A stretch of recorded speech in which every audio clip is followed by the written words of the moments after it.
हाँ जी भाई, सभी साथियों को राम राम, आदाब, सत श्री अकाल। आप सभी का हार्दिक अभिनंदन और हार्दिक स्वागत है इस एक और नए सेशन के अंतर्गत। इस सेशन के अंतर्गत अपन बात करने वाले हैं जिन्होंने 12th एग्रीकल्चर से जो थे और अब जो है उनका सपना, अब आगे जो है वो उनका सपना है कि सर हम जो है वो कॉलेज करें। ठीक है, कॉलेज करने से पहले आपका एक इंट्रेंस एग्जाम लगता है, उस एग्जाम को कहा जाता है जेट एग्जाम।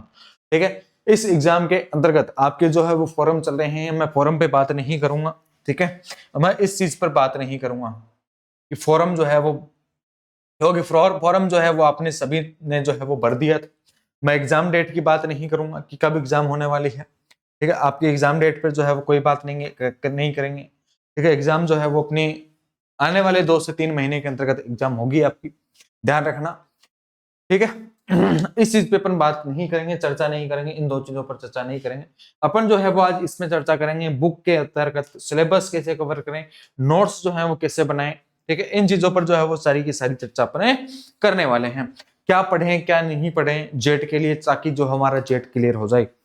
अब काफी बच्चे जो है वो 12th जिन्होंने पास की है और 12th पास करने के बाद में आपके पास दूसरा मौका जो है, 12th पास करने के बाद में जो एग्रीकल्चर से स्टूडेंट थे उन्हीं की बात कर रहा हूं मैं। ठीक है, एग्रीकल्चर स्टूडेंट जिन्होंने 12th पास की है एग्रीकल्चर सब्जेक्ट से, अब जो है आपका आगे का रणनीति क्या होनी चाहिए, आगे की हमारी जो रणनीति होनी चाहिए वो कॉलेज की होनी चाहिए। क्या होनी चाहिए भाई? कॉलेज की होनी चाहिए। हमें जो है वो बीएससी करनी होनी, ठीक है, बीएससी करनी है। और बीएससी करने के लिए हमें सबसे पहले एक इंट्रेंस एग्जाम देना पड़ता है। उस इंट्रेंस एग्जाम का नाम है जेट।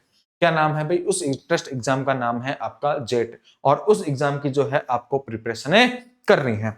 और उस एग्जाम की जब आप प्रिपरेशन कर रहे हो तो उसके अंतर्गत जो है वो आपको सारी चीजें जो है वो पता होनी चाहिए कि कौन सी बुक जो है वो अपने लिए बेस्ट होंगी और कौन सी चीजें हमारे लिए जो है वो नहीं बेस्ट है। और कुछ बच्चों ने जो है वो 12th जिन्होंने पास की थी उन्होंने एक कृषि प्रवेशक का पेपर भी दिया था। ठीक है, आपका कृषि प्रवेशक का पेपर भी उन्होंने दिया था। अब उनका जो है वो सबसे ज्यादा डाउट है कि सर मेरा तो कृषि प्रवेशक में हो जाएगा, है ना, एग्रीकल्चर सुपरवाइजर का। तो भाई एग्रीकल्चर सुपरवाइजर में हो जाएगा तो क्या बात है, हो गया तो क्या पता नहीं हो, बाय चांस आपका नहीं हो। ठीक है, कुछ बच्चों का जिन्होंने 12th बेस पर जो है वो एग्जाम दी थी उनका जो है वो पेपर अच्छा नहीं हुआ, मुझे पता है। क्योंकि 100 में से देखो आपकी जो है वो एग्रीकल्चर सुपरवाइजर की वैकेंसी जो है वो 12th बेस पर होती है।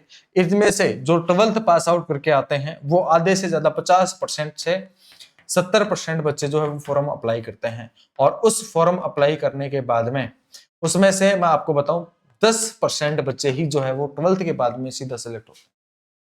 ठीक है, एग्रीकल्चर सुपरवाइजर में 10% बच्चे भी पास नहीं होते हैं एग्रीकल्चर सुपरवाइजर पे। क्यों नहीं होते? क्योंकि उनकी जो सिर्फ सिर्फ और क्या क्लियर है, उनकी सिर्फ एग्रीकल्चर का जो पार्ट आता है वो आपका क्लियर होता है।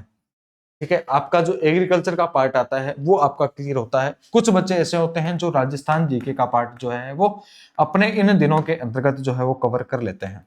ठीक है, जो राजस्थान जीके है, बाकी आजकल जो है वो राजस्थान जीके बोर्ड जो है वो कथन निष्क्रियों के कारण पूछने लगे, तो उनका जो है वो पहला पेपर था ये।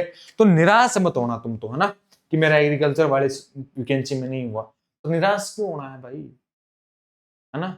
जो आपसे पहले स्टूडेंट थे उनका भी नहीं होता था, आप थोड़ी नए थोड़ी आए हो, उनका भी नहीं होता था।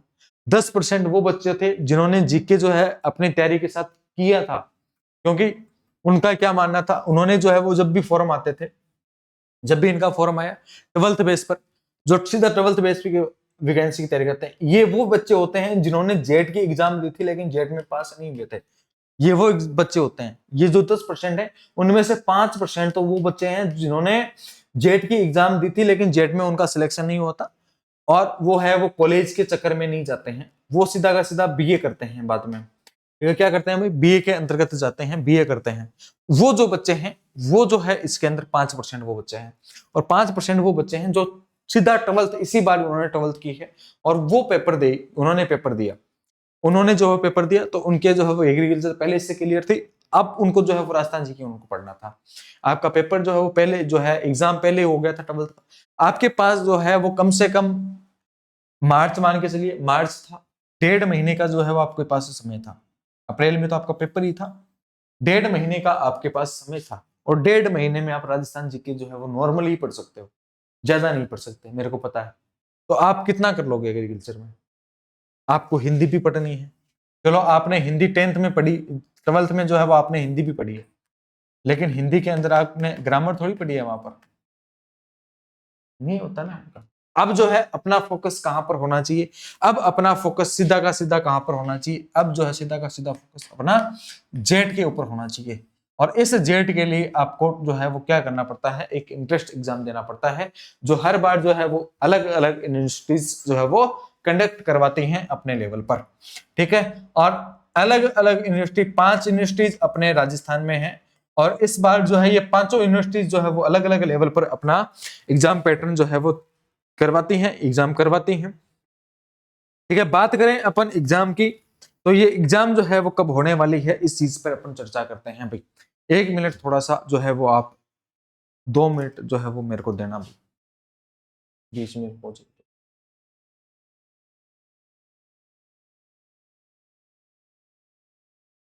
हाँ भाई, बीच में जो है वो 2 मिनट आप वेट किया, उसके लिए आपको सॉरी भाई, थोड़ी में था ना। जेट के अंदर देखो क्या बात चल रही थी, 5 यूनिवर्सिटीज अपनी होती हैं, वो 5 यूनिवर्सिटीज अपने अपने गंतव्य पर जो है वो एग्जाम करवाती हैं जेट की, ठीक है। ये 5 यूनिवर्सिटीज मिलके जो है वो आपका पेपर बनाती हैं, ध्यान में रखना। आपकी एग्जाम कोई भी करवा ले, कोई भी एक यूनिवर्सिटी एग्जाम कराएगी, लेकिन एग्जाम का पेपर जो है ना 5 यूनिवर्सिटी मिलके बनाती हैं। ये किसी को नहीं पता होता कि 5 यूनिवर्सिटी मिलके बनाती हैं, 5 यूनिवर्सिटी मिलके बनाती हैं आपका पेपर, ठीक है। अभी जो है फिलहाल जो कौन सी यूनिवर्सिटी कराएगी आपका पेपर? बीकानेर यूनिवर्सिटी करवाएगी। कौन करवाएगी भाई? बीकानेर यूनिवर्सिटी आपका पेपर करवाएगी। और पेपर जो है वो, अब दूसरी बात, ये क्या लिख रखा है, हाँ, फॉर्म जो अप्लाई है वो आप कब से कर सकते हो भाई? 18 तारीख से आपके फॉर्म जो है वो अप्लाई करने स्टार्ट हो चुके थे। लास्ट अंतिम तिथि जो है वो कौन सी है भाई? 20 तारीख है, ठीक है। 20 तारीख जो है वो आपकी अंतिम तिथि है, 20 मई। उससे पहले पहले जो है आपको फॉर्म अप्लाई करने हैं, ठीक है। डेट इसकी नहीं बढ़ती है, ध्यान रखना।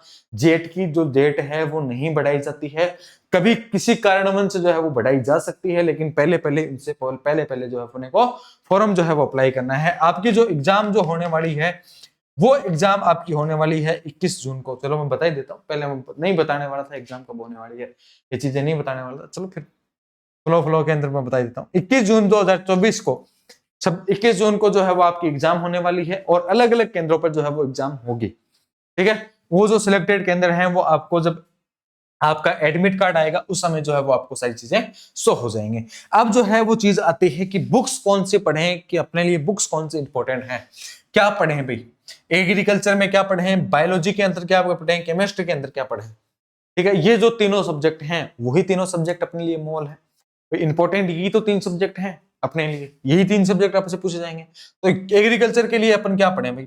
आपकी जो 11th और 12th की बुक आपने पढ़ी थी, 11th और 12th की बुकें पढ़ो। बायोलॉजी के लिए भी आपको 11th और 12th की बुक पढ़नी है, ठीक है। ये बुक अपने को याद होनी चाहिए भाई, ठीक है। इन बुक्स को अपने को पढ़ना है, इन्हीं बुक्स के अंतर्गत से आपका पेपर बनता है, ध्यान रखना, ठीक है। कोई कह दे कि सर ऑथेंटिक का ये गाइड ले लो, वो गाइड ले लो, उन गाइडों से पेपर, बिल्कुल आप वो गाइड ले सकते हो, लेकिन गाइड वैसी लो जो ऑथेंटिक हो।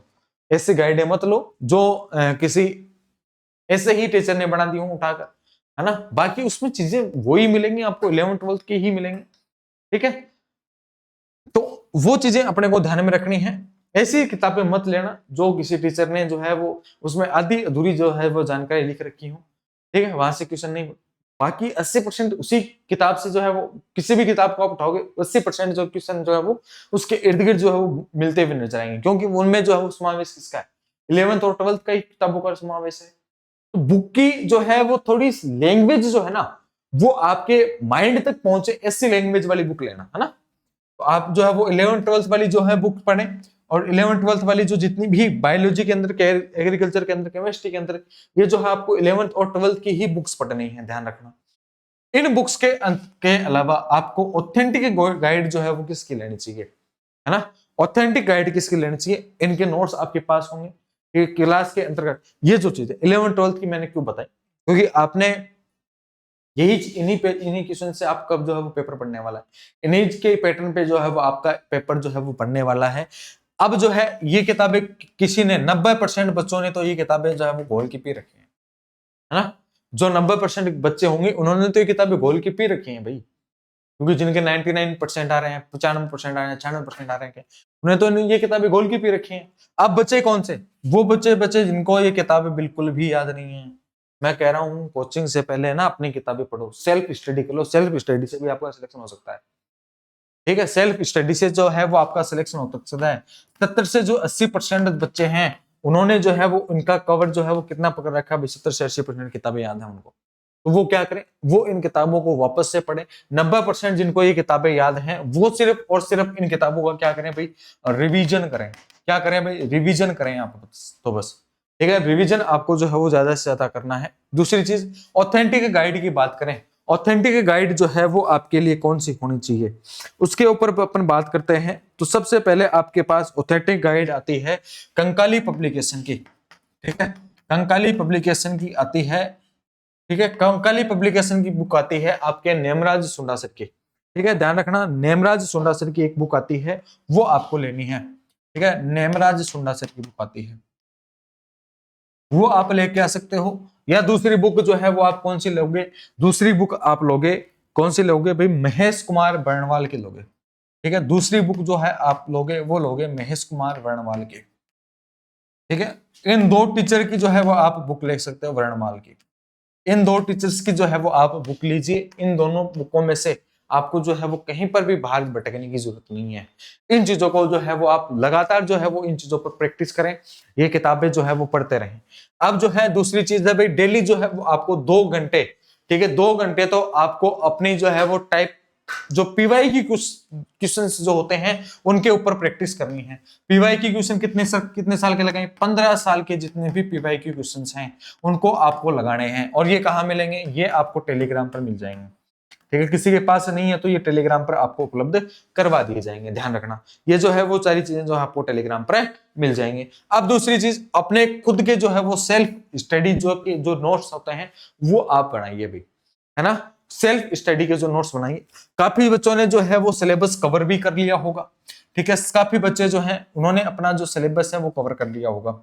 अब सिलेबस कवर कर लिया होगा तो उसके बाद में जो है फर्स्ट टाइम जब आप सिलेबस कर रहे हो तो उस समय जो है आपको शॉर्ट नोट्स नहीं बनाने, उस समय आपको नोट्स नहीं बनाने होते। उस समय जो है सिर्फ आप सिलेबस जो है उनको पढ़ें।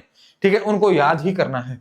दूसरी टाइम जब आप उनको पढ़ रहे हो, दूसरी टाइम जब आप पढ़ रहे हो तो उस समय जो है आप उसके शॉर्ट नोट्स बनाइए। ठीक है, दूसरी टाइम जब आप पढ़ रहे हो तो उनके शॉर्ट नोट्स बनाइए साथ साथ अपने। और वो शॉर्ट नोट्स ऐसे होने चाहिए जब तक आपकी एग्जाम नहीं हो जाती। ठीक है, जब तक आपकी एग्जाम नहीं हो जाती तब तक उनके जो है वो अलग अलग से। अब आपने एक बार शॉर्ट नोट्स बना लिए, अब उन शॉर्ट नोट्स को वापस और छोटा कर दीजिए। ठीक है, अब यही जो शॉर्ट नोट्स है ना, लास्ट में जो आपकी 100 बुक मान के चलिए, आपकी जो है वो 100 पेजों की एक किताब है, वो जब आप फर्स्ट टाइम पढ़ो तो वो 100 के 100 पेज पढ़ने हैं। जब दूसरी टाइम पढ़ो तो आपको वो पेज जो है वो 100 से आपके 70 पेज हो जाने चाहिए, 70 पेज हो जाने चाहिए। तीसरी बार आप जब रिवीजन करो तो वो पेज जो है वो 50 पे आ जाने चाहिए। चौथी बार आप रिवीजन करो तो वो पेज जो है वो 20 से 30 पेजों पे ही जो है वो पूरा मामला सलट जाना चाहिए। ठीक है, 20 से 30 पेजों के अंतर्गत जो है वो पूरा का पूरा मामला सलट जाना चाहिए। ध्यान रखना, जितना ज्यादा रिवीजन करोगे आपके एग्जाम के लिए उतना ही बेटर होगा। ठीक है, जितना ज्यादा रिवीजन करोगे उतना ही आप अन्य लोगों से जो है वो दूर जो है वो आगे बढ़ जाओगे, आगे हो जाओगे। और ध्यान रखना दूसरी चीज, सिर्फ रिवीजन ही नहीं करना है। कुछ बच्चे होंगे शॉर्ट नोट्स उठाएंगे किसी दूसरे के, ठीक है, वो शॉर्ट नोट्स पढ़ लेंगे। अरे भाई पहले कॉन्सेप्ट तो क्लियर कर ले। शॉर्ट नोट्स बनाने से पहले अपने कॉन्सेप्ट हैं वो कॉन्सेप्ट जो है वो क्लियर होने चाहिए। ध्यान रखना, कॉन्सेप्ट जो है वो क्लियर होने चाहिए। और दूसरी चीज, ये जो मैंने आपको बताया कि आपको जो है वो 15 साल के पीवाईक्यू लगाने हैं, 15 ईयर के जो पीवाईक्यू लगाने हैं, 15 साल के पीवाईक्यू जो आपको लगाने हैं, 15 ईयर के जो पीवाईक्यू लगाने हैं वो आपको कहां पर मिलेंगे, वो आपको मिलेंगे टेलीग्राम चैनल पर। आप कहोगे तो इन 15 साल के पीवाईक्यूज की जो है वो क्लासेस भी जो है वो स्टार्ट कर देंगे। ठीक है, इन सब की जो है वो अपन क्लासेस भी स्टार्ट कर देंगे यूट्यूब के ऊपर। वो कब करेंगे, जब अपने 2K कंप्लीट हो जाएंगे तब। ठीक है, इस चैनल पर 2K कंप्लीट हो जाएंगे तब।